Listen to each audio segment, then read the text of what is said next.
Un campeón del mundo tiene que tenerlo todo. El físico que se merece ganar, pero sobre todo la actitud correcta durante el tiempo que esté en la tarima, y a veces puede ser mucho tiempo, para mostrar ese físico que ha conseguido en el gimnasio. Si no lo muestras, no lo van a ver. Tenemos gente que ha sido limpia sin tener una gran genética y gente que con una gran genética no ha llegado a ser olimpias. La base del éxito está en la mente. No veo que el culturismo actual sea mejor que el de los años 90. ¿Tú cuál es tu visión acerca del uso de química a nivel general, ¿no? ¿Por qué está tan asociado el culturismo al uso de esteroides? El culturismo actual tiene dos problemas. El primer problema, que hay demasiado bocazas, de que hay gente que hace apología y venta de productos de este tipo, y un chaval se apunta al gimnasio, paga la cuota y antes de comprarte una camiseta nueva ya está comprando productos de este tipo. ¿Qué le dirías a un chaval que se cree que se va a apuntar al gimnasio, va a tomar esas sustancias y se va a poner así de grande? Si tú quieres tener un buen cuerpo de playa o estar fuertecillo, no necesitas para nada tomar sustancias. Poner al culturismo natural, al de competición, es un agravio hacia la gente que hemos competido toda la vida y que somos culturistas de verdad. Quería preguntar, por cada grupo muscular, ¿cuál consideras que es el mejor ejercicio? Para mí los suplementos son necesarios incluso para la gente sedentaria. Después de tantos años entrenando y siendo culturista, si realmente crees que vale la pena ser culturista.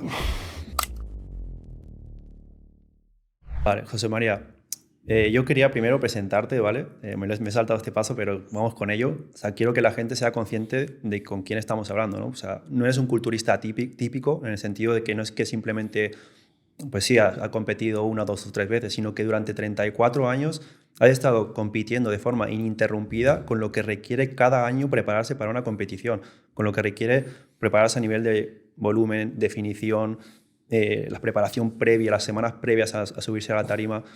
Quiero que te presentes un poco en el sentido de cuál es tu trayectoria en el culturismo, incluso cuál es tu palmarés, para que lo saques a relucir sin ningún problema. Bueno. Para que la gente se ponga en contexto, porque vendrá gente a ver este podcast que te conoce, pero también vendrá mucha gente que no te conoce y me gustaría pues, que la gente sea consciente y que tengas la oportunidad de decir pues, lo que has hecho en el culturismo.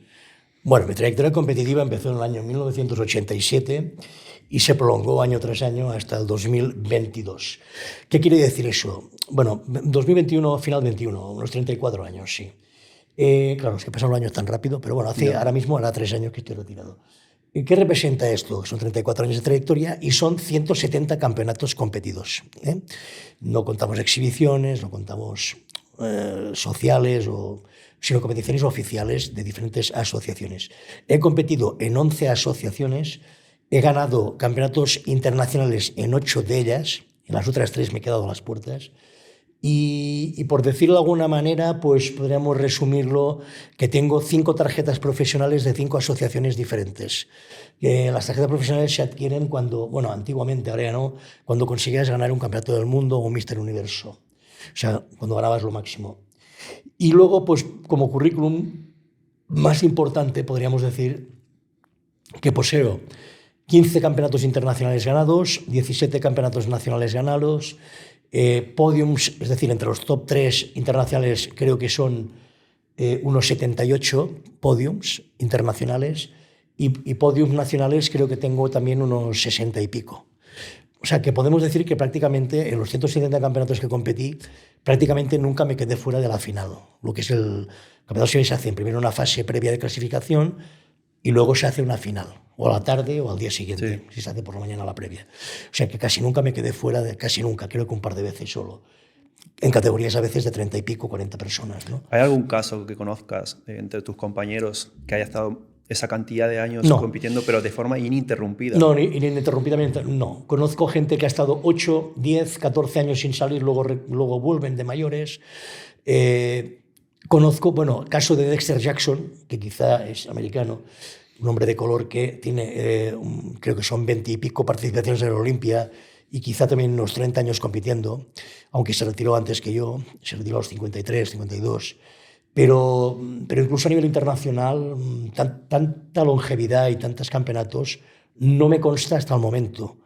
Y mira que he viajado y he conocido gente en ferias y de todos los países. Vale. No me consta, puede haber alguno, pero no me consta.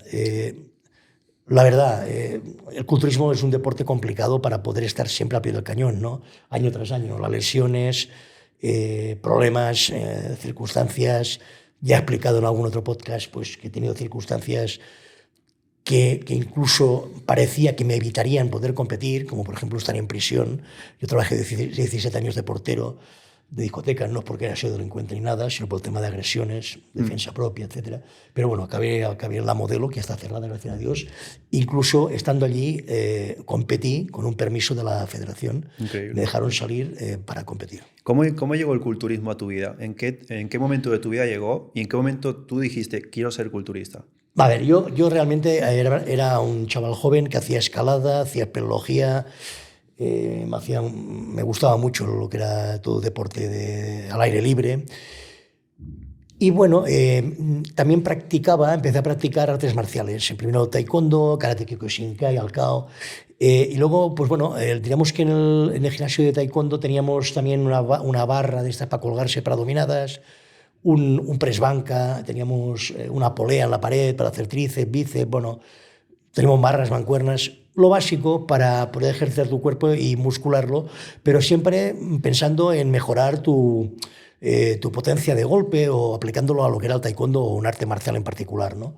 Y después también al karate kyokushinkai. Lo que pasa que yo estuve en el servicio militar, como he explicado en otros podcasts, y allí tuve la suerte, al estar estudiando Derecho, de estar destinado a Fiscalía Jurídico-Militar en Tenerife, como soldado, que dependía del fiscal jefe de Canarias, y teníamos un teniente, que era un secretario de teniente coronel. Yo hacía faena también de teniente sin serlo, para ahorrarse un sueldo, lógicamente lo hacían. Y ese hombre era el presidente de la Federación Española de Culturismo de Canarias, de la Autonomía de Canarias. Y entonces él me metió en el tema. Te empezó a introducir un poco... Mira, chaval, estás fibrado, tal, hace pesa, a mí no me gusta y tal. Me hacía él comprar al kiosco la revista esta Mancuernas, que salía en blanco y negro, salían tíos en bañador. Decía, pues esto a mí me parece un poco ridículo. Digo, no, yo te enseño y tal. Y bueno, me invitó a un campeonato que hicieron ahí en Canarias muy importante, un regional que hubo un nivel muy bueno, y hicieron una exhibición Eduardo Martínez y Juan Antonio Hernández, que era cuarto del mundo y campeón de Europa, respectivamente. Bueno, Eduardo era campeón de Europa y Juan Antonio Hernández era cuarto del mundo de peso pesado, el primer peso pesado finalista español que tuvimos en la historia. Entonces, y allí al verlos, le pregunté, digo, ¿esto se puede conseguir realmente o esto es ciencia ficción, no? Era la primera vez que veías ese tipo de físico, sí, ¿no? Sí, lo había visto en las revistas y tal, pero verlo en persona... ¿Estamos hablando de los 80? Esto estamos hablando del año 85. Y hay mucha gente de esa época que estaba muy influenciada con las películas de Hollywood, ¿verdad? Con Arnold. Bueno, entonces empezaban todo esto de Arnold, Sylvester, sí. Pero a ti en concreto no fue por ello, sino por un contacto, digamos, que te introdujo en ese mundo. Pero tú de por sí siempre has sido deportista, ¿verdad? Sí, yo siempre he sido deportista. A mí me gustaba el deporte en general, notarme activo, hacer actividades.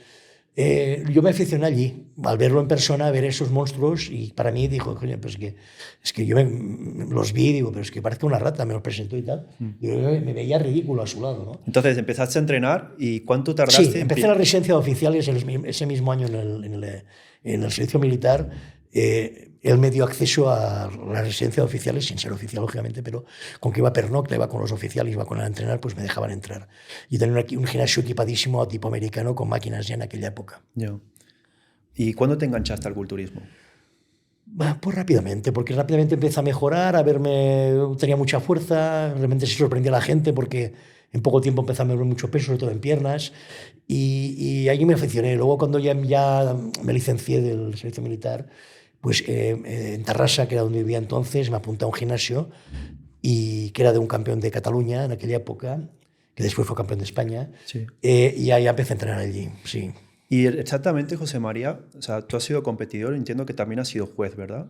Soy competiciones juez. De culturismo. Soy juez de 3 asociaciones y juez internacional WABA. De acuerdo, entonces... Y juez también de los profesionales WABA.